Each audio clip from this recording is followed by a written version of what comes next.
Well, here's a story that's hard to believe, but it's real. Canada's Prime Minister, Justin Trudeau, invited China's People's Liberation Army to send its troops to Canada for special cold weather training at a base in Ontario. That training was canceled after China kidnapped two of Canada's citizens and held them for years. A top aide to the Prime Minister then complained about the cancellation to the Department of Defense in Canada. Quote, Canada does not want to be the partner that is reducing normal bilateral interactions. In other words, it's immoral for us not to train Chinese soldiers, probably to kill us at some point. Now, that's not the first time Justin Trudeau has sided with the Communist government of China. A few years back, he marveled at how the Central Committee managed to keep the trains running on time. Watch.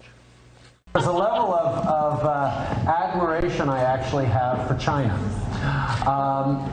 because their basic dictatorship is allowing them to actually turn their economy around on a dime. Ezra Levant is the founder of Rebel News in Canada. He broke this story. It's an amazing story, and he joins us tonight. Ezra, thanks so much for coming on. I read this. My first reaction was this cannot be true. Your Prime Minister offered to train Chinese troops in Canada. Why would he do that? It's a shock to Canadians, too. That cold weather warfare that you're referring to was just one of 18 different joint projects the Canadian Armed Forces had with the People's Liberation Army in 2019 alone. Canada is training 1- and 2-star Chinese generals in our war colleges. We're training lieutenants and majors, commanders. We're sending Canadians over to China. We're bringing Chinese, I think they're not just soldiers, I think they're spies as well, to Canada. And I don't know a single person in this country who knew about it, but it's been happening.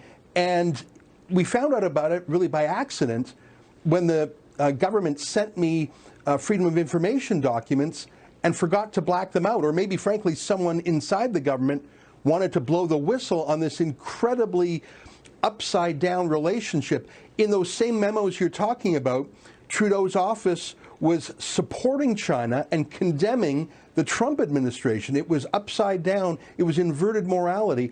It's seeping all the way into our bureaucracy, our diplomacy, and they're trying to get the military on side, too. I mean, with respect, we're Americans, so our concern is the United States. Canada is our biggest trading partner. We have the closest relationship with Canada of any country, obviously, in the world. This seems like an obvious threat to American national security. Does the Trump administration believe that, do you think? Well, in fact, in these memos, you can see that the Trump administration warned Canada that this winter warfare training would transfer knowledge to China that could be used. Now, they don't explain would it be used to take on Uyghurs in Xinjiang, Tibetans, to fight India in the Himalayas, or even to fight us. And when the military, the Canadian military, said our American allies or our allies are concerned about this, Trudeau's staff pushed back and said, is it just the Trump administration or is anyone else worried about it? So there's an antipathy towards America that seeps through all these secret documents. And the overarching goal is to let China's president, Xi Jinping, save face. I want to tell you, though, Tucker, that is not the view shared by grassroots Canadians. Ever since China kidnapped those two civilians 2 years ago today, actually, Canadian public opinion has hardened against China, and the last Pew poll I saw actually says that Canadians are more hostile to China than Americans are. You have every reason to be. Ezra, thank you so much, and congratulations on Rebel News. I know you take a lot of abuse up in Canada, but you do a great job. We appreciate it. Thank you. Thank you. Well, the residents of New Chaz, that's a new country within Portland, Oregon, have a big announcement. They made it tonight. Autonomous zones will never be the same again. We're going to go to our Chaz correspondent after the break. Congress, while not forming a new country, did make their own big announcement today. Love is love, Nancy Pelosi declared. If you're in love with a Chinese spy, who are we to judge? Well, I don't have any concern about Mr. Swalwell. There are those in the Congress who believe, and I am among them, that we should be seeing what influenced the Chinese. I've been fighting them, as you know, for over 30 years. I think we should make sure that everybody knows what they are being subjected to. But I don't know that it means that we have to background checks for every intern who comes into the Capitol. Yeah, you can't do a background check on every Chinese spy you have sex with. If you did a full background on every one of your Chinese spy mistresses, you wouldn't have time to subvert the Constitution. It's just a ridiculous idea. But if you so much as look, and these are the standards, at a Russian, well, Nancy Pelosi's brain will start skipping like a record player. What do the Russians have on Donald Trump? Politically, personally, or financially? What is Putin blackmailing President Trump with? Personally, politically, or financially? So again, I ask the question, what do the Russians have on Donald Trump? Politically, personally, or financially? We don't know what the Chinese government has on Congressman Eric Swalwell, politically, personally, or financially.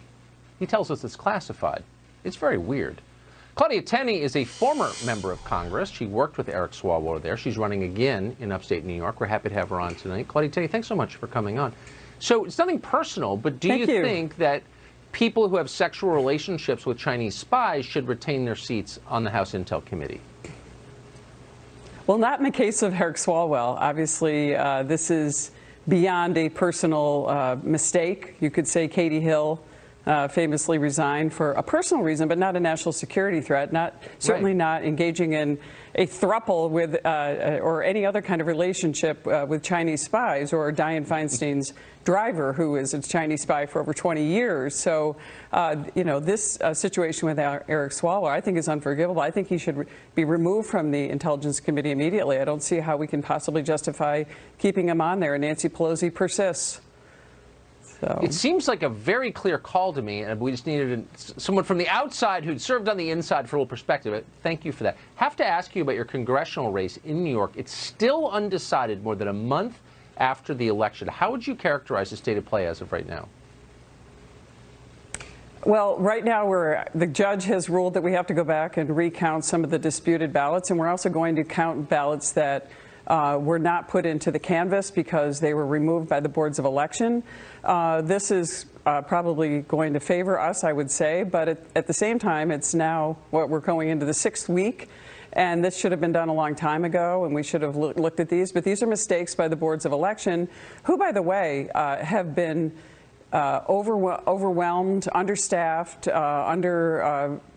resourced to be able to take on 10 times more absentee ballots, because we have an unsolicited online database where anyone, a third party, and you know, all the Republican and the Democrat and every other party has access to all these voters, and they can order these without the request of a voter. So, you know, people want to say, well, that's not really happening, but we've had numerous people come to us, call us, contact us, and say, geez, an absentee ballot suddenly appeared in my mail, and I didn't order it. And we are now trying to figure out, how did that mysteriously appear in their mail?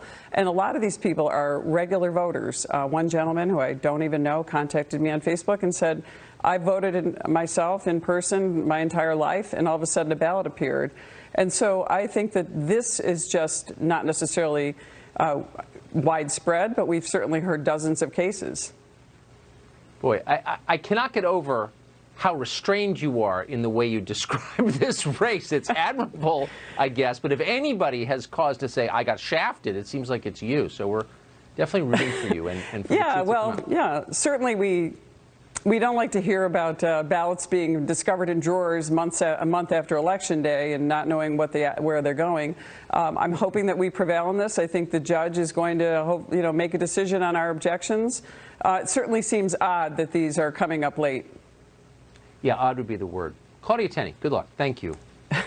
Thank you.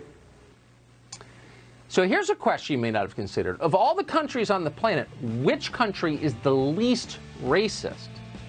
Well, our next guest looked at the data, approached this as a question of social science, and came up with a definitive answer. And beware, if you're a highly paid diversity consultant, you might want to leave the room, because she just undermined your reason for getting paid. That's straight ahead.